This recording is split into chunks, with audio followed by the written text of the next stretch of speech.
नमस्कार मित्रांनो. कुठल्याही गव्हर्नमेंट एक्झामसाठी the Indian express and the Hindu हे दोन न्यूजपेपर भरपूर महत्त्वाचे आहेत आणि या पेपरमध्ये एक इम्पॉर्टंट सेक्शन म्हणजे इकॉनॉमीचा. आपल्यापैकी बरेच मुलांना गव्हर्नमेंट एक्झाम्स द्यायची इच्छा असते, पण जवळपास सर्वच एक्झाममध्ये इकॉनॉमीचा सेक्शन असल्यामुळे बरेच मुलं हार मानून जातात. मित्रांनो, तुम्ही हार नका मानू. आजपासून आपण द इंडियन एक्सप्रेस या न्यूजपेपरमधला इकॉनॉमीचा सेक्शन एकदम सरळ व सोप्या भाषेत शिकण्याचा प्रयत्न करणार आहोत. चला मग बिना उशीर करता आजच्या या व्हिडिओला सुरुवात करूया. तर आजच्या या व्हिडिओमध्ये आपण ह्या 9 पॉईंट्सवर फोकस करणार आहोत. सगळ्यात पहिले म्हणजे what is NIIF, what is smart ज्याला आजच सेबीने रोल आउट केलेले, व्हॉट इज IBBI आणि त्यातले जे लेटेस्ट अमेंडमेंट जे त्यांना करायचे त्यासाठी त्यांनी काय प्रोसिजर काढली आहे त्याच्यावर आपण डिस्कशन करू. त्यानंतर आताच्या कोविडच्या सिच्युएशनमध्ये वॅक्सिनच्या पाठी सगळे लागलेत आणि सिरम इन्स्टिट्यूट ऑफ इंडियावर भरपूर लोकांचं लक्ष आहे, तर त्याबद्दल आपण थोडं जाणून घेऊया आणि त्याच्याचबरोबर जी गव्हर्नमेंट रेग्युलेटरी बॉडी आहे CDSCO त्याच्याबद्दल पण थोडंसं बघू. त्यानंतर आपल्याला माहिती आहे की GST एक इम्पॉर्टंट सोर्स ऑफ रेव्हेन्यू आहे सगळ्या स्टेटसाठी आणि सेंटरसाठी सुद्धा. मग तसंच स्टेटसाठी सेंटरने एक स्पेशल विंडो ओपन केलेली आहे, तर ती काय आहे आणि त्याचं कसं सगळं चालू आहे आपण त्याच्यावर डिस्कशन करू थोडंसं. त्यानंतर स्टॉक मार्केटचा एक छोटासा पार्ट ठेवला आहे आपण आणि एक इम्पॉर्टंट कन्सेप्ट डिस्कस करणार आहोत त्यात F&Oचा, तर ते काय आहे ते आपण डिस्कस करू पुढेच. त्याबरोबर आपण एक स्कीम आहे गव्हर्नमेंटची उडे देश का आम नागरिक उडान नावाची, ती त्यांनी 2016मध्ये रोल आउट केलेली, तर त्याच्याबद्दल थोडंसं डिस्कशन करू. आणि दर महिन्याप्रमाणे या महिन्यात पण एक बँकिंग सेक्टरमधला एक मोठा इन्सिडेंट जो झाला आहे तो म्हणजे लक्ष्मी विलास बँक बरोबर, तर ते काय एक्झॅक्टली होतं आणि त्याच्या पुढे काय कन्सिक्वेन्सेस होऊ शकतात त्याच्यावर पण आपण डिस्कस करू. आणि last but not the list की कोरोना व्हायरस जो आहे जो कोविड आपण ज्याला बोलतो आहे, तर त्याच्यामुळे भरपूर इंडस्ट्रीजला भरपूर इकॉनॉमीजला भरपूर मोठा इम्पॅक्ट पडलेला आहे. तर ते इम्पॅक्ट कसा आहे त्याच्यावर बिझनेसेस कसे रिॲक्ट करतात, तर त्या हिशोबाने भरपूर सर्व्हेज केले जातात आणि इंडियन एक्सप्रेस त्या सगळ्या सर्व्हेजना भरपूर चांगल्यापैकी कव्हर करतो आहे. तर त्यातलाच एक सर्व्हे आज आपण डिस्कस करू. तर चला मग पुढे वळूया. तर जर आजचा तुम्ही इंडियन एक्सप्रेस बघितला असेल तर त्यातला इकॉनॉमीचा सेक्शन असा दिसत होता. जर तुम्ही झूम इन केलं तर तुम्हाला भरपूर रिलेटेबल वाटेल. तर याच्यामध्ये टोटल 15 न्यूज होते जे इकॉनॉमीशी रिलेटेड कव्हर केलेले त्या लोकांनी, पण आपल्याला ते सगळे नाही बघायचे. त्यातले फक्त 9 टॉपिक्स असे जे आपल्या एक्झाम पॉईंट ऑफ व्ह्यूनी कुठल्या एक्झाममध्ये बँक PO असो किंवा UPSC CSE असो त्याच्यामध्ये विचारण्यात जाण्याची शक्यता आहे. तर त्या हिशोबाने फक्त 9 टॉपिक्स असे जे आपल्याला फोकस करायचे. त्याऐवजी या सेक्शनला तुम्ही जर बघितलं तिकडे Amazon आणि फ्युचर रिटेल ग्रुपचा काहीतरी प्रॉब्लेम चालू आहे तर त्याच्याबद्दल सांगितलं आहे.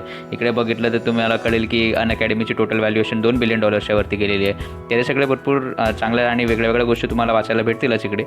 तर जर तुम्हाला कुठे डिबेटमध्ये वगैरे पार्टिसिपेट करायचं असेल किंवा जर तुम्हाला वाचण्याचा भरपूर शौक असेल तर तुम्ही ते नक्कीच वाचू शकता. वाचनाला कधीच मरण नसतं आणि तुम्हाला वाचत राहायला पाहिजे. पण आता एक्झामच्या पॉईंट ऑफ व्ह्यूनी जर बघितलं तर आपल्याला टाईम भरपूर कमी आहे आणि त्याच टायमिंगला आपल्याला जितकं होऊ शकेल तितकं चांगल्यापणे युटिलाइज करायचं आहे, म्हणून आपण आजच्या 9 टॉपिकना टच करणार आहोत आणि त्याच्यावर डिस्कशन करणार आहोत. तर त्या हिशोबाने आपला आजचा जो पहिला टॉपिक आहे तो आहे NIIF. तर NIIF काय आहे बरं, तर NIIFचा फुल फॉर्म आहे National Investment and Infrastructure fund. Okay, जसं याच्या नावानेच कळते की हे इन्व्हेस्टमेंटचं काम करतं. कुठल्या सेक्टरमध्ये, इन्फ्रास्ट्रक्चर सेक्टरमध्ये. ठीक आहे, हा असा एक फंड आहे. ठीक आहे, आपल्या इकडे BC वगैरे बनवतात, सगळे लोक थोडे पैसे लावतात आणि सगळ्या लोकांना मग एकसाथ तो भरपूर अमाऊंट भेटते एका महिन्याला. ठीक आहे, तर मग तसंच गव्हर्नमेंट ऑफ इंडियाने 2015मध्ये 40,000 करोड रुपयाचा हा NIIF बनवलेला होता. तर तसंच समजा की अशी तुमची मोठी BC होती, त्याच BCमधून थोडेसे तुम्ही पैसे काढून तुमच्या जे मेंबर्स आहेत त्यातल्या एकाला दिले. तर तसंच NIIFचा एक छोटीशी बॉडी आहे, सबसिडरी आहे, तर त्याचं नाव आहे National Investment and Infrastructure Fund debt platform. ठीक आहे, डेट म्हणजे काय, एक टाईपचं लोन झालं. ठीक आहे, तर त्या लोकांना लोन प्लॅटफॉर्ममध्ये युनियन कॅबिनेटनी त्या लोकांना जवळपास 6,000 करोड रुपये रिलीज करायला सांगितले. तर याच्याने काय होणार, तर तो जो पैसा आहे तो मार्केटमध्ये येईल. ठीक आहे, लोनच्याच फॉर्म केली काय नव्हते, तर तो इन्व्हेस्टमेंट म्हणून मार्केटमध्ये येईल. एकदा तो इन्व्हेस्टमेंट म्हणून मार्केटमध्ये आला आणि ते पण इन्फ्रास्ट्रक्चर सेक्टरमध्ये आला. तर तुम्हाला माहिती असेल की एक जर बिल्डिंग बांधायची असेल तर त्यात भरपूर कामगार लागतात, त्याच्यामध्ये स्टील लागेल, सिमेंट लागेल, म्हणजे सगळीकडे एम्प्लॉयमेंट वाढते. मग ते 6,000 करोड मल्टिप्लाय होऊन भरपूर डिमांड क्रिएट करेल. तर आणि या टायमिंगला, कोविडच्या टायमिंगला आपल्याला डिमांडची भरपूर गरज आहे, म्हणूनच हा डिसिजन घेतला असावा असं आपण समजूया. आणि हे होती करंट न्यूज. तर आता त्याचा स्टॅटिक पोर्शन जर बघितला की NIIF काय आहे बरं, तर आपण एकतर बघितलं की 2015मध्ये 40,000 करोडचा गव्हर्नमेंट ऑफ इंडियाने हे फंड चालू केलेला. तर हा फंड काय करतं, तर ग्रीनफील्ड, ब्राऊनफील्ड आणि स्टॉल प्रोजेक्ट्स जे कमर्शियली वायबल आहेत त्या लोकांना फायनान्स करतं. तर ग्रीनफील्ड म्हणजे म्हणजे काय, हरेभरे खेत, ब्राऊन फील्ड म्हणजे काय, गव्हाचं खेत का, नाही असं नाही. ग्रीन फील्ड म्हणजे काय, ग्रीन फील्ड म्हणजे असे प्रोजेक्ट्स ज्याच्यात पहिले काय नव्हतं, खाली जमीन होती, आता तिकडनं झिरोपासून काय बांधायचं, ठीक आहे, रिडेव्हलपमेंट नाही होतं इकडे. जे झिरोपासून बंजर जमीन होती तो प्लॉट घेतला आणि तिकडे बिल्डिंग बांधली, ते झालं ग्रीन फील्ड. पण समजा तिकडे पहिल्यापासून कुठली बिल्डिंग होती, जुनी बिल्डिंग होती, जुने चाळी वगैरे असतील, मुंबई साईडला वगैरे असं भरपूर होतं की जुन्या चाळी वगैरे असतात, ते रिडेव्हलपमेंटला जातात. तर जे तिकडे पहिले जर एक्झिस्टिंग काय होतं त्याला तोडून तर तिकडे नवीन काय बांधतात, तर ते ब्राऊन फील्ड होतं, ठीक आहे. आणि स्टॉल प्रोजेक्ट्स म्हणजे समजा आता तेच कुठले एक्झाम्पल घे, ग्रीन फील्ड असू दे किंवा ब्राऊन फील्ड असू दे, मध्ये मध्ये असे भरपूर होतं की याच्यात कन्स्ट्रक्शनच्या सेक्टरमध्ये भरपूर पैसा लागतो आणि लोकांच्या याच्यात पैसा संपून जातो. तर मग काय करा, तो प्रोजेक्ट थांबून जातो. रखडलेली आपण बिल्डिंग भरपूर बघितलेल्या असतात आजूबाजूला, त्यात थोडासा पैसा टाकला तर ते स्टार्ट होऊ शकतं, पण तो पैसा द्यायला कोण रेडी नसतं. तर मग ते येतात स्टॉल प्रोजेक्ट्समध्ये. तर असे सगळे जे पण बिझनेस आयडियाज आहेत ज्याच्यात ग्रीन फील्ड किंवा ब्राऊन फील्ड किंवा स्टॉल प्रोजेक्ट्स असतील, त्यात जर पैसे टाकायचे तर त्याला NIIF हेल्प करेल. ओके, आता अजून थोडा जाणून घ्यायच्याबद्दल. तर गव्हर्नमेंट ऑफ इंडियाच्या याच्यात 49% स्टेक आहे. ओके, आणि जे थर्ड पार्टी इन्व्हेस्टमेंट आहेत म्हणजे हे मोस्टली सगळे विलायतवरून आलेला पैसा असतो. तर म्हणजे असे बाहेर कोण आपले नातेवाईक असेल ते नाही टाकणार याच्यात, ते पण टाकू शकतात एखादं. पण जे बाहेरचे देश आहेत त्यातले जे जसं आपल्याकडे PPF असतो, EPF असतो, तसेच त्यांचे पण फंड असतात मोठे मोठे, तर त्यांना पण रिटर्न्स पाहिजे असतात, ठीक आहे. तर मग ते लोक आपले जे असा NIIF आहे त्याच्यामध्ये इन्व्हेस्ट करतात आणि त्याच्या थ्रू ते लोक रिटर्न्स कमावतात. ओके, तर ते बाहेरच्या लोकांसाठी आपण 51% स्टेक ठेवलेला आहे आणि गव्हर्नमेंट ऑफ इंडियाचा 49% स्टेक आहे, जो भरपूर एक चांगला स्टेक आहे. ओके, आणि हे जो फंड आहे तो आहे सेबीमध्ये AIF रजिस्टर्ड. तर हा जो फंड आहे तो सेबीच्या याच्यात AIF म्हणजे ऑल्टरनेट इन्व्हेस्टमेंट फंड असा रजिस्टर्ड आहे. तर ऑल्टरनेट इन्व्हेस्टमेंट फंड काय असेल ते आजच्या व्हिडिओमध्ये किंवा उद्या आपण नक्कीच बघू. तर ह्याचा मॅन्डेट काय, हा काय काम करणार आहे, आपण बघितलं की हा इन्व्हेस्टमेंट देणार आहे इन्फ्रास्ट्रक्चरला. पण कुठल्या इन्फ्रास्ट्रक्चर प्रोजेक्टसाठी, तर एकतर म्हणजे एनर्जी सेक्टरसाठी, दुसरं म्हणजे ट्रान्सपोर्ट, मग एक हाऊसिंग आहे, वॉटर, वेस्ट मॅनेजमेंट आणि असेच जे रिलेटेड इन्फ्रास्ट्रक्चर प्रोजेक्ट्स असतील त्या लोकांना हा पैसे देणार. तर ह्याच्यात हा एकच फंड आहे का, तर नाही. National Investment and Infrastructure fund is a group of 3 funds. त्यात कोण कोण येतात, एक तर मास्टर फंड येईल, त्यानंतर फंड ऑफ फंड येईल आणि त्यानंतर स्ट्रॅटेजिक इन्व्हेस्टमेंट फंड येतो. ओके, असे 3 फंड आहेत. तर मास्टर फंड काय करतो बरं, तर ते जे इन्फ्रास्ट्रक्चर फंड आहे जो प्रायमरी इन्व्हेस्टमेंट करेल कोणाकोणामध्ये, रोड, पोर्ट्स, एअरपोर्ट्स आणि पॉवर, म्हणजे जे आपले कोर सेक्टर जे आहेत ना तर त्याच्यामध्ये इन्व्हेस्टमेंट करणार. त्यानंतर काय, फंड ऑफ फंड, म्हणजे हा काय करणार, एक फंड मॅनेजर ठेवतील त्याच्यात आणि त्या लोकांना सांगेल की बाबा तुला कुठे कुठे पैसे द्यायचे, तर इन्फ्रास्ट्रक्चरसाठी तुम्हाला ऑब्वियसली लोन द्यायचं आहे. तर ते पण कसे इन्फ्रास्ट्रक्चर, जे मिड इन्कम आणि अफोर्डेबल हाऊसिंग जे देत असतील, जे मिडल इन्कम ग्रुपमध्ये आहे त्या लोकांना हाऊसिंग प्रोव्हाइड करत असेल अफोर्डेबल प्राईजमध्ये त्यांना, किंवा जर असेच रिलेटेड इन्फ्रास्ट्रक्चर सर्व्हिसेस कोणाला जर त्यासाठी पैसे पाहिजे असेल तर मग ते फंड ऑफ फंडमधून पैसे आणि त्याला कोण मॅनेज करणार, फंड मॅनेजर. ओके, आणि third but not the list is strategic investment fund. आता हा पण परत एक वेगळ्यापैकी परत रजिस्टर्ड आहे सेबीबरोबर ऑल्टरनेट इन्व्हेस्टमेंट फंड म्हणून. आणि हा काय करतो, इक्विटी आणि इक्विटी लिंक किंवा इक्विटी बेस्ड जे इन्स्ट्रुमेंट्स असतात त्याच्या थ्रू त्या थ्रू इन्व्हेस्टमेंट करतो. तर एक असं जाईल की हा ॲक्च्युअलमध्ये तुम्हाला पैसे नाही देणार, पण तुमची जर कंपनी असेल तर तुमच्या कंपनीमध्ये स्टेक घेऊन टाकेल, ठीक आहे. तर आणि ते स्टेकला तुमच्या बदले तुम्हाला पैसे देईल आणि तुम्हाला पैसे पण भेटतील, पण बदल्यामध्ये हे लोक स्ट्रॅटेजिकली त्यांनी काय केलं, तुमच्या कंपनीमध्ये थोडासा स्टेक घेऊन टाकला, मग त्यांनी तुमच्या कंपनीमध्ये पॉवर वाढवली, स्वतःचा से वाढवला, ठीक आहे. हे असं होतं सगळं NIIF बद्दल. आजचा जो दुसरा टॉपिक आहे तो म्हणजे स्मार्ट. ओके, आता स्मार्ट्स काय आहे, तर सेबी म्हणजे securities exchange board of India, त्यांनी एक नवीन प्रोग्राम चालू केला आहे. त्याचं नाव आहे securities market trainers program. Okay, म्हणजे सिक्युरिटी मार्केट जे आहे त्याच्याबद्दल जे ट्रेनिंग द्यायची आहे लोकांना की ते कसं असतं नक्की बाबा, काय काय चुके होऊ शकतं, त्यासाठी एक प्रोग्राम चालू केला आहे. तर ते म्हणजे सेबीनी, ते कशाला की जे इन्व्हेस्टर्स आहेत आपले ते त्यांना आता बऱ्याच लोकांना माहिती आहे की आपल्याकडे वेगळे वेगळे ॲप्लिकेशन्स आले आहेत, अपस्टॉक्स म्हणा, झिरोडा म्हणा, असे बरेच ॲप्लिकेशन आहेत. तर त्याच्या थ्रू कोणी लगेच इन्व्हेस्टमेंट स्टार्ट करू शकतं, पण बरेच लोकांना माहितीच नाही की इन्व्हेस्टमेंट कसं करायचं, पण त्याचे फायदे काय होऊ शकतात, नुकसान काय होऊ शकतात, मार्जिन कसे वापरायचे, असं भरपूर प्रॉब्लेम होऊ शकतो लोकांचा. म्हणून सेबीनी हा स्मार्ट्स म्हणजे सिक्युरिटीज मार्केट ट्रेनर्स फंड हा स्टार्ट केलेला आहे. ओके, तर मग ह्याचा आपण फुल फॉर्म तर बघितला. तर आपण सेबीबद्दल जरा आता जाणून घेऊया. तर सेबीची स्थापना झालेली 1988मध्ये आणि तेव्हा ती नॉन स्टॅट्युटरी बॉडी होती. तर तुम्ही हर्षद मेहता स्कॅम किंवा जो द स्कॅम ऑफ 1992 जो आताच सोनी लिव्हवर आलेला जर तो बघितला असेल तर त्याच्यामध्ये पण बरेच चांगल्यापैकी सांगितलेले की सेबीकडे त्या सुचेता मॅम घेऊन जातात सगळे त्यांचे रिपोर्ट, पण ते काय करू नाही शकत का, कारण की तेव्हा नॉन स्टॅट्युटरी बॉडी होती, ठीक आहे. रेझोल्युशननी बनवली, ती ॲक्ट नव्हता. पण मग जेव्हा हे सगळे स्कॅम वगैरे असे व्हायला लागले तर मग तेव्हा त्यांनी काय केलं, 1992मध्ये सेबी ॲक्ट बनवला.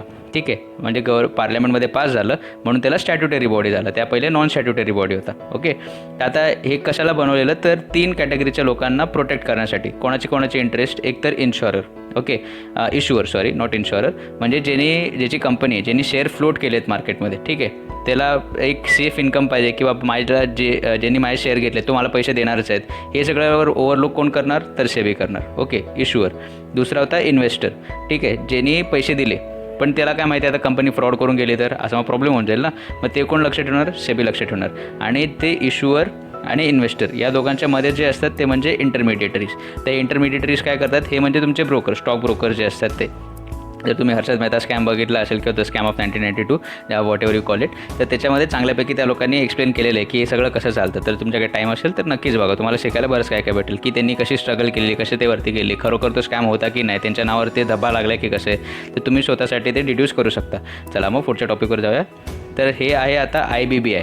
तर इंडियामध्ये जर तुम्ही बघितलं तर भरपूर तुम्ही असे बिझनेसेस किंवा भरपूर असे प्रॉपर्टीज बघितले असतील जे एकदा कोर्टमध्ये जातात लिगल डिस्प्यूटसाठी, पण त्यांचा कधी निकालच लागत नाही, हो की नाही. आपण भरपूर वेळा असं ऐकलं असेल. किंवा मग एक कंपनी असते, ते भरपूर जास्त लोन घेते आणि ते रिपे नाही करू शकत, मग कंपनी तर बंद पडते, त्यातले कामगार वगैरे पण जातात, पण ना त्याचे असेट विकले जात ना त्याच्यातून कोणाला काय फायदा होतो, ते असं सगळं बंद होऊन जातं. म्हणून हाच प्रॉब्लेम सॉल्व्ह करण्यासाठी गव्हर्नमेंटनी 2016मध्ये एक ॲक्ट पास केलेला, त्याचं नाव होतं IBBI. IBBIचा फुल फॉर्म काय बरं, इन्सॉल्व्हन्सी and bankruptcy board of India.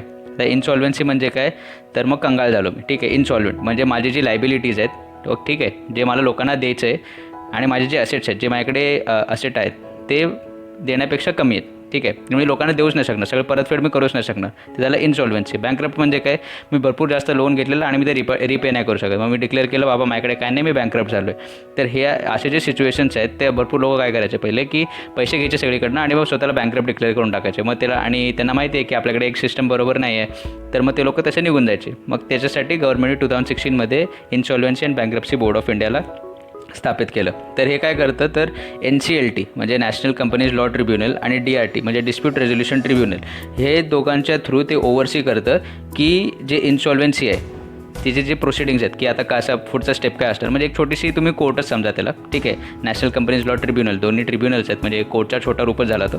तर मग त्याच्या थ्रू ते लोक बघतात की आता जे पण इन्सॉल्व्हन्सी वगैरे पुढे जे प्रोसिडिंग्स आहेत तर त्यांना कसं हँडल करायचं आहे, ते असं कसे पुढे जाणार, कोणाकोणाला आपण कसं सगळ्यांना जस्टिफाय करू शकतो, तर त्याच्याबद्दल IBBI बघतं. तर ह्याच्यासाठी एक कोड बनवलेलं आहे गव्हर्नमेंटने, त्याचं नाव आहे इन्सॉल्व्हन्सी अँड बँक्रप्सी कोड.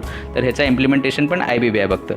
तर IBBI कोणाकोणाशी रिलेटेड मॅटर्स बघेल तर ते म्हणजे जर इंडिव्हिज्युअल, जर मी एकटा बँक्रप्ट झालो किंवा इन्सॉल्व्हंट झालो तर माझ्या खिलाफ पण IBBIमध्ये जाऊ शकता. किंवा LLP लिमिटेड लायबिलिटी पार्टनरशिप, म्हणजे त्यात सगळ्या लोकांचे जे पार्टनर्स आहेत, पार्टनरशिप फर्मसारखं झालं ते, पण सगळ्यांची लायबिलिटी लिमिटेड आहेत, ठीक आहे. मग कंपनी रजिस्टर्ड कंपनी असेल तर, किंवा मग पार्टनरशिप फर्म, ते दिसत नाही थोडं खालती पण ठीक आहे. तर LLP आता पार्टनरशिप फर्म पण असायलाच पाहिजे.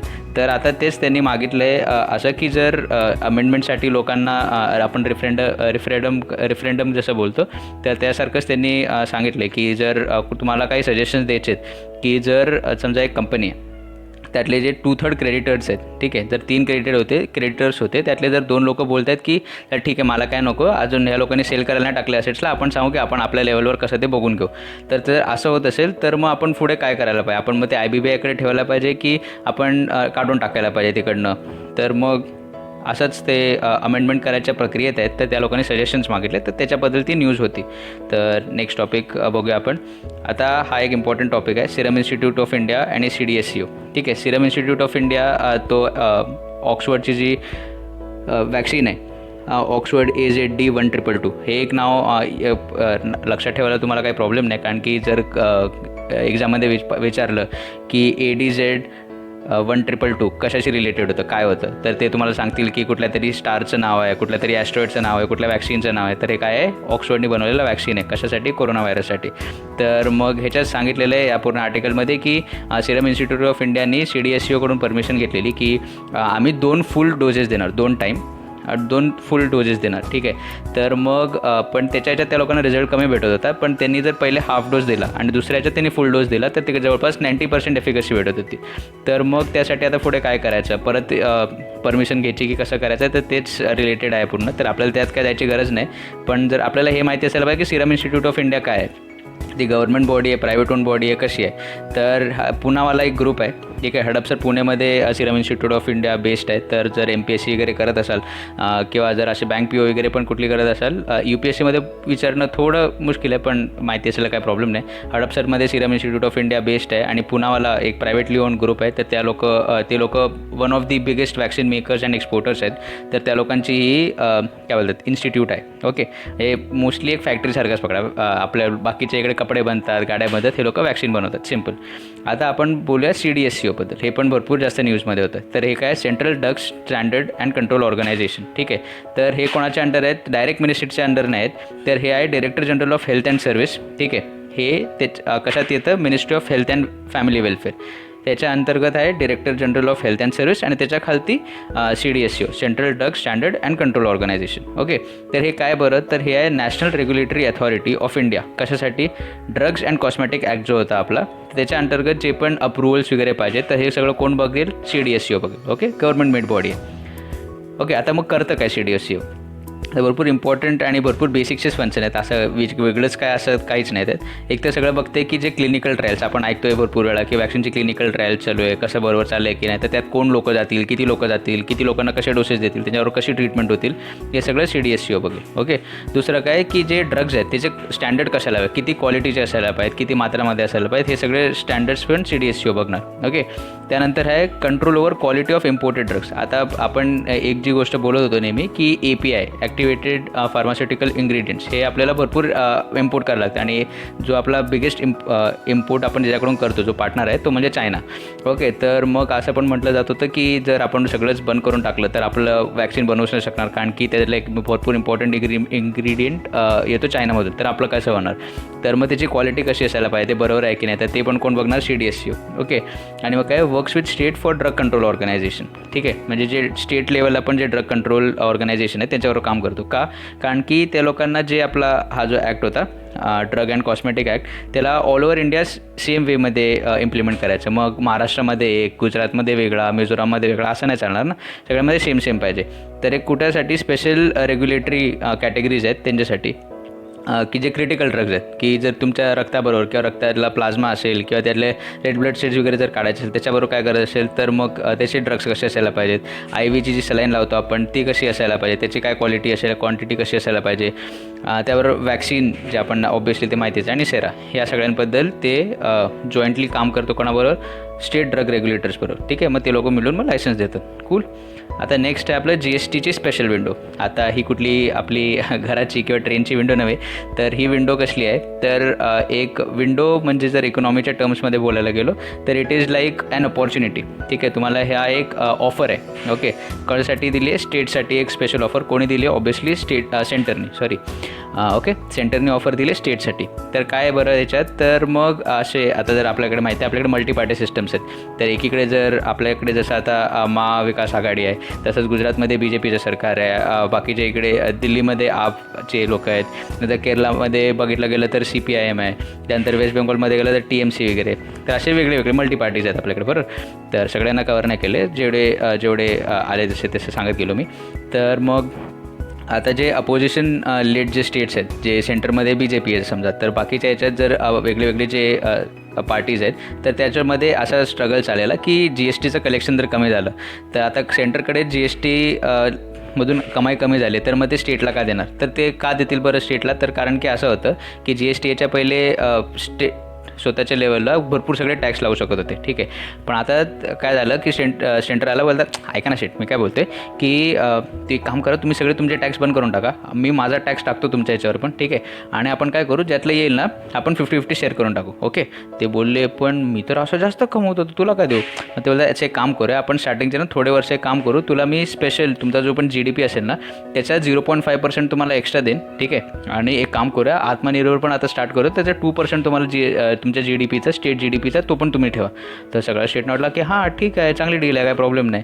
तर मग तसं करता त्या लोकांनी अग्री तर केलं, पण आता GSTचं कलेक्शनच कमी झालं आणि पण एक्सपेंडिचर तर वाढत होता. लोकांसाठी कोविडचे हॉस्पिटल्स बनवायचे, बेड्स बनवायचे, तिचे पूर्ण लॉजिस्टिकचं सप्लाय चेन पूर्ण मॅनेज करायचं. तर मग ते कसं करायचं? तर मग त्या सगळ्यांमध्ये भरपूर ज्या स्टेट्समध्ये BJPचं सरकार आहे त्या लोकांना तेवढा प्रॉब्लेम नाही झाला, त्यांना पण पैसे लागलेच असतील ऑब्व्हियसली, पण आता बोलू नाही शकतील ते काय. आणि पण जे बाकीचे जे होते, जे केरला झाला, वेस्ट बेंगॉल झाला, पंजाब झाला, तर मग ते लोक बोलत नव्हते जास्त, ते लोक गपचूप असं बसत नव्हते, ते लोक रिवोल्ट करत होते की बाई आम्हाला अजून पैसे द्या, अजून पैसे द्या, कसे हे नाही चालणार आम्हाला. तर मग त्यातच सेंट्रल गव्हर्नमेंटनी ऑप्शन 1 त्यांना दिलेला होता, ज्यात ते लोकांनी सांगितलेलं की एक स्पेशल विंडो तुम्हाला भेटेल, ओके, ज्यात तुम्ही लोक बॉरो करू शकाल पैसे, म्हणजे तुम्हाला जे पैसे पाहिजे ते बॉरो करून घ्या तुम्ही. त्या जे विंडो होती ॲक्च्युअली 1.1 लाख करोडची जी तुम्ही बनवलेली होती त्याच्या ओव्हर अँड अबव तुम्ही बॉरो करू शकता. तर असं सगळं ते होतं. तर नाही बोलता बोलता शेवटी केरळ आणि वेस्ट बेंगॉलनी पण ॲग्री केले आणि त्या स्पेशल विंडोचा फायदा घेऊन आता ते लोक पण पैसे घेतील आणि ते पुढे यूज करतील आपल्या स्टेटसाठी. ओके, तर नेक्स्ट न्यूज आपण जसं बोललेलो की आपण स्टॉक मार्केटचा पण एक सेक्शन ठेवणार आहोत, तर त्यातलाच एक इम्पॉर्टंट कन्सेप्ट म्हणजे F&O. ओके, आता जर आपण बघायला गेलो तर स्टॉक मार्केटमध्ये डे ट्रेडिंग होते आणि एक इन्व्हेस्टमेंट होतं. ठीक आहे, एक लाँग टर्म ट्रेडिंग पण एक बोलू शकतो, पण ते असं काही एवढं खास नाही. ठीक आहे, तर मग तेच लाँग टर्म ट्रेडिंगला जर असं जे वेग शब्द झाला, पण त्याला जर नीट बोलायला गेलो तो म्हणजे F&O. F म्हणजे फॉरवर्ड्स, O म्हणजे ऑप्शन्स. ओके, तर मग ह्याची एक्सपायरी म्हणजे काय, कोण वारलं काय याच्यात, तर वारलं वगैरे असं नाही. तर मग F&O म्हणजे काय, फॉरवर्ड्स अँड ऑप्शन्सच्या हिशोबाने जे स्टॉक मार्केटमध्ये जे पण शेअर्स आहेत, तर मग ते जशी जशी न्यूज येते, जसं जसं काय पॉझिटिव्ह किंवा निगेटिव्ह न्यूज नॅशनली त्या कंपनीची किंवा इंटरनॅशनली काय होत राहतं, तर त्यांचे प्राईस फ्लक्च्युएट होतात. तर तुम्ही काय करू शकता की आज जर तुम्हाला वाटतं की एका शेअरची प्राईस 90 रुपये आणि तुम्हाला वाटतं की त्याचा रिझल्ट उद्या येणार आहे आणि तुम्ही त्या शेअरला 100 रुपयात विकू शकणार, तर तुम्ही काय कराल, आज त्याला थोडेच पैसे द्याल, 10 शेअर घेऊन टाकाल त्याचे 90 रुपयालाच, आणि उद्या जेव्हा त्याची प्राईस 100 रुपये येईल ना, तुम्ही 100 रुपयाला त्याला विकाल, तुम्ही घेतलेले 90 रुपयाला. ठीक आहे, त्या सगळे पैसे नव्हते दिले, तुम्ही काय बोलाल मी पुढे विकीन, तेव्हा तुम्ही काय केलेलं फॉरवर्ड केलेली तुमची पोझिशन. ओके, तर मग त्या हिशोबाने जेव्हा तुमचे 100 रुपये होतील तसे मग तुम्ही लोक तुमची पोझिशन कन्वर्ट करून ते तुम्ही जे पण आहे ते सेटल करून मग तुम्ही जो मधला प्रॉफिट राहतो तो तुमचा. ओके, तर तसं आहे F&O, fund futures and options. तर नेक्स्ट जी आहे ती म्हणजे आपली उडान स्कीम. याचं U म्हणजे उडे, D म्हणजे देश, A म्हणजे आम, N म्हणजे नागरिक. उडे देश का आम नागरिक इज उडान स्कीम. तर ही मिनिस्ट्री ऑफ सिव्हिल एव्हिएशननी 2016मध्ये स्टार्ट केलेली ही स्कीम, आणि भरपूर इझी स्कीम आहे. असं काय नाही की समजा 2 जागा आहेत, ठीक आहे, एक इकडे आणि एक इकडे, तर त्या लोकांना कनेक्ट करायचे, तर ते 2 सिटीज जर असतील तर त्यांचं कनेक्टिव्हिटी इझी होती. तिकडे रोड होता, तिकडे बोट होते, तिकडे असे मस्तपैकी उडून पण जाऊ शकत होतो आपण. पण प्रॉब्लेम कसा होता की जर कुठला दूरदराचा इलाका आहे त्याला कुठल्या सिटीबरोबर किंवा दुसऱ्या कुठल्या दूरदराच्या इलाक्याबरोबर कनेक्ट करायचं, तर अशी डायरेक्ट कनेक्टिव्हिटी नव्हती. तर म्हणून 2016मध्ये मिनिस्ट्री ऑफ सिव्हिल एव्हिएशननी हा 10 इयर्ससाठी हा एक नवीन प्रोग्राम चालू केला. त्यात काय करणार, आपण रिजनल लेवलची कनेक्टिव्हिटी वाढवायला सुरुवात केली, and which is a very good thing. ठीक आहे, तर आता हा का इम्पॉर्टंट टॉपिक आहे, कारण की आता आपल्याला माहिती आहे की एकतर बघायला गेलो तर ट्रेन्स भरपूर कमी चालतात, सगळ्यांना सीट्स नाही भेटत आहेत आणि त्यात पण प्रॉब्लेम्स भरपूर आहेत. आणि आजकाल आता परत गाडी वगैरे सगळ्यांना अफोर्डेबल नाही आहेत, आणि त्यानंतर जर कुठे जायचं असेल तर चेकिंग वगैरे पण भरपूर चालते की तुम्ही कोरोना पॉझिटिव्ह आहे की निगेटिव्ह आहे, तुम्ही रिपोर्ट आणला आहे की नाही, आणि त्या सगळे पण भरपूर प्रॉब्लेम आहे. तर म्हणून काय करतात, आजकाल जे मायग्रेट होऊन गेलेले होते सगळे लोक गावाला, तर आता जे परत येत आहेत तर ते लोक ट्रेन किंवा गाडीने न प्रिफर करतात, ते फ्लाईट जास्त प्रिफर करतात. एकतर त्यांची कनेक्टिव्हिटी आहे त्यांच्या इकडनं जवळ आहे आणि पैसे पण बऱ्यापैकी स्वस्त दरातच आहेत, तर म्हणून ते लोक फ्लाईट चूज करतात. आणि which is a good thing, म्हणजे ते सांगते की ही जी उडानची स्कीम होती तो इट हॅज वर्क. ओके, तर याचं काय होतं की रिजनल एव्हिएशन मार्केट क्रिएट करायचा होता, ज्याच्याने अफोर्डेबल, इकॉनॉमिकली वायबल आणि प्रॉफिटेबल बिझनेस आपल्याला भेटू शकतील. ओके, त्यानंतर काय की रिजनल कनेक्टिव्हिटी ह्याच्याने वाढेल, आणि ही 10 इयर्ससाठी होते, त्याच्याने कॉमन मॅन जो आहे आणि वुमेन पण ऑब्व्हियसली, पण ठीक आहे, तर मग ते लोक काय करतील, ते लोक कनेक्ट होतील एका जागेपासून दुसऱ्या जागेवर. ओके, तर आता ह्याच्यात काय होतं की 2 टाईपचे एअरपोर्ट या लोकांनी नोटीस केले. एक तर आहे अंडर सर्व्ह, ओके, जे त्याला जेवढं सर्व्ह करायचं त्याच्याहून कमी, म्हणजे एअरपोर्ट बांधला तुम्ही पण तिकडे दिवसातला एक फ्लाईट पण जास्तीत जास्त एक फ्लाईट जाते, त्याच्याहून जास्त नाही जाते. तर तो कुठला टाईपचा एअरपोर्ट झाला, अंडर सर्व्ह. जर तुम्हाला क्वेश्चन आला की what are underserved airports, मग त्याकडे सांगतील 10 फ्लाईट्स, 2 फ्लाईट्स, 1 फ्लाईट, तर तुमचं काय नॉट मोर दॅन 1 फ्लाईट, कमीत कमी एक फ्लाईट जाते. ठीक आहे, आणि काय अनसर्व्ड, म्हणजे एक एरिया आहे तिकडे एअरपोर्टच नाही.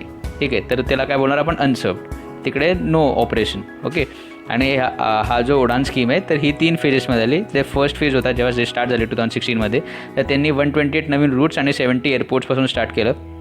तर मग त्यातच ऑब्व्हियसली सेकंड फेजमध्ये अजून त्यांनी रूट्स आणि एअरपोर्ट पण वाढवले. मग त्याऐवजी त्या लोकांनी हेलिपॅडची पण कनेक्टिव्हिटी वाढवली. आणि थर्ड फेजमध्ये आता हे तुम्ही बघितलं असेल, गुजरातमध्ये आणि अंदमानमध्ये पण हे चालू झाले. वॉटर एअरड्रोम्स आणि नॉर्थ ईस्टमध्ये पण त्या लोकांनी कनेक्टिव्हिटी वाढवायला सुरुवात केली. वॉटर एअरड्रोम्स म्हणजे ते पाण्यात लँड होणारं जे विमान असतं ना, जे पाण्यावर पण उडू शकतं, तर मग तेच आहे वॉटर एअरोड्रोम्स. ओके. आणि नॉर्थ ईस्टसाठी पण त्यांनी काम केलं. आता तर नेक्स्ट जी आहे ती म्हणजे लक्ष्मी विलास बँक. तर जर तुमच्यापैकी कोणाचं पण याच्यात अकाउंट असेल तर RBI असं म्हणते की टेन्शन नका घेऊ, तुमचे पैसे सेफ आहेत. आता तर तुम्हाला DBS बरोबर मर्ज केलेलं आहे. आतापासून तुम्ही लक्ष्मी विलास बँकचे कस्टमर नाही, तुम्ही DBS एक सिंगापूर बेस्ड बँक आहे त्याची कस्टमर्स आहात तुम्ही. ओके.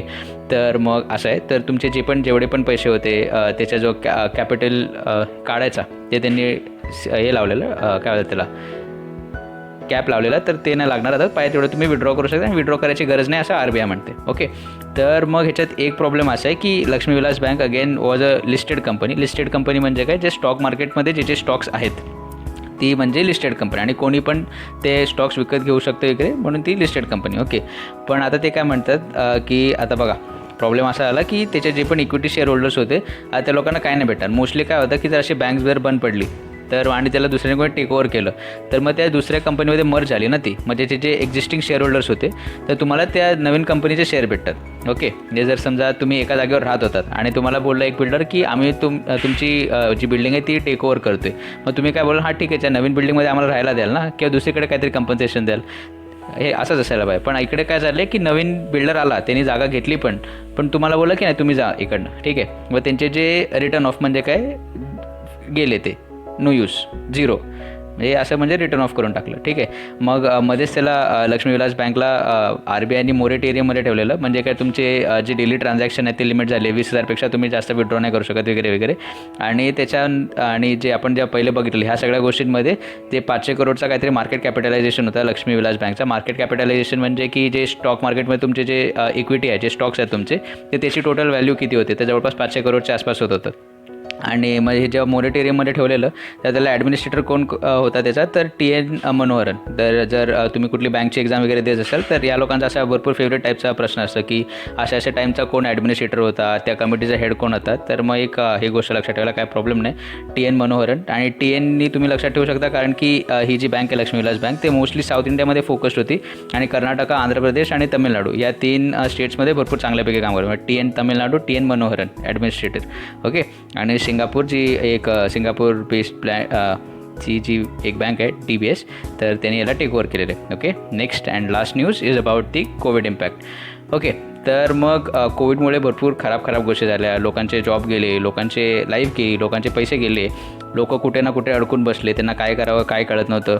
पण एक गोष्ट जे त्याच्यामुळे थोडीशी या सगळ्या मोठ्या नेगेटिव्हमध्ये एक छोटी पॉझिटिव्ह जे झालं तर म्हणजे 75% जे बिझनेस आहेत ते म्हणतात की एका सर्वेच्या हिशोबाने ते म्हणतात की जर आम्हाला जे मॉडर्नाइज करायचं होतं आमच्या पूर्ण सेटअपला, आमच्या पूर्ण कंपनीजला, तर ते आम्हाला लवकर करायला लागलं. का? कारण की एक तर होतं त्यांचं इकडे दिलेलं त्या लोकांनी की जे कस्टमर्स आहेत त्यांना कन्व्हिनियन्स पाहिजे की आम्ही तुम्हाला कॅश नाही देणार, आम्ही तुम्हाला डिजिटल ट्रान्सफरच करणार. हे सगळं डिजिटल ट्रान्सफरबद्दलच आहे पूर्ण जो पण रिपोर्ट आहे तो. आणि त्याऐवजी त्या लोकांना पण ते हॅसल फ्री व्हायचं होतं की हां ह्याचे पैसे बाकी आहेत, ह्याचे पैसे हे करायचे ते करायचे. मग सगळं ऑलमोस्ट डिजिटल मूव्ह झालेलं आहे असंच त्यांना म्हणायचं आहे. आणि त्यांनी सांगितलेलं आहे की $221 बिलियन 2033पर्यंत डिजिटल मोडमध्ये जातील इंडियामध्ये. ओके. आणि 271 भरपूर मोठा नंबर आहे. आणि ते किती लोक होतील, किती ट्रान्झॅक्शन होतील, 66.6 बिलियन ट्रान्झॅक्शन. आपण आहोत जवळपास 1.3 बिलियन लोक, म्हणजे एक माणूस जवळपास 60 वेळा तो ट्रान्झॅक्ट करेल. तर छोटे आणि मोठे सगळे इन्क्लूड झाले याच्यात. तर जवळपास एक माणूस 60 वेळा ट्रान्झॅक्ट करेल 2023पर्यंत. ओके. आणि त्यात त्यांनी अजून एक एस्टिमेट दिलेलं आहे की 2030पर्यंत 420 बिलियन ट्रान्झॅक्शन्स होतील ऑल ओव्हर द वर्ल्ड आणि त्याची व्हॅल्यू असेल $48 ट्रिलियन. ओके. 1000 बिलियन आणि 1000 बिलियन म्हणजे किती, 1000 मिलियन. 1000 मिलियन त्याचे 1000 बिलियन तसे झाले 1 ट्रिलियन. तसे पण किती, $48 ट्रिलियन 2030पर्यंत ऑनलाईन ट्रान्झॅक्शन होईल. ठीक आहे. आणि तसे तेवढ्या वरचे आणि 420 बिलियन ट्रान्झॅक्शन्स असतील ते. आणि फक्त इंडियामध्येच जवळपास 1 ट्रिलियनचे ट्रान्झॅक्शन्स होतील आणि त्याचे अमाऊंट नाही दिलेलं त्या लोकांनी. तर हा कोविडचा एक छोटासा पॉझिटिव्ह इम्पॅक्ट की लोक मॉडर्नाइज होत आहेत, लोक कॅशलेस इकॉनॉमी, जे आपले ऑनरेबल प्राईम मिनिस्टरनी सांगितलेलं की आपल्याला कॅशलेस इकॉनॉमी पाहिजे, तर ती एक रिॲलिटी होताना दिसते, पण ती किती वेळ टिकेल पुढे जाऊन, पण ह्याच्यावर पण आपल्याला फोकस करायला पाहिजे. कारण की कॅशला तुम्ही मार्केटमधून नाही बोलू शकत, कारण की भरपूर लोक ज्यांच्यापर्यंत टेक्नॉलॉजी नाही आहे, तर त्या लोकांना कॅश अनिवार्य आहे. तर मग हाच एक कोविड इम्पॅक्टचा एक सेक्शन होता.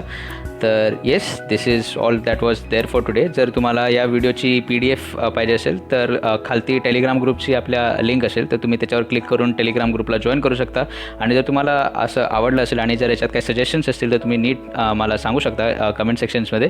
आणि जर तुमचे कुठले मित्र किंवा बहिणी किंवा भाऊ किंवा मैत्रिणी असतील तर त्यांच्यापर्यंत हा व्हिडिओ पोचवा नक्कीच, आणि सबस्क्राईब करा आपल्या चॅनलला. चला मग भेटू उद्या.